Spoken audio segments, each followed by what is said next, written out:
Hello mga mi! Mapapansin niyo po na walang laman yung tindahan ko.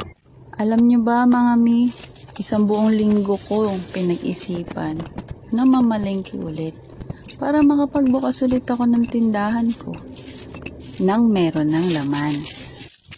At habang nag-iisip ako kung saan ko kukuhanin yung pamuhunan ko, nagsimula na akong manguhan ng barangay business clearance sa barangay namin. June 20, maghapon. Actually, magdamag nga eh. Pinag-isipan ko mabuti na mamalengke na ako kinabukasan.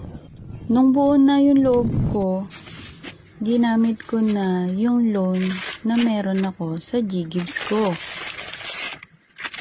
Nagamit ko yung G-Gives ko sa pamamalengke sa Pure Gold.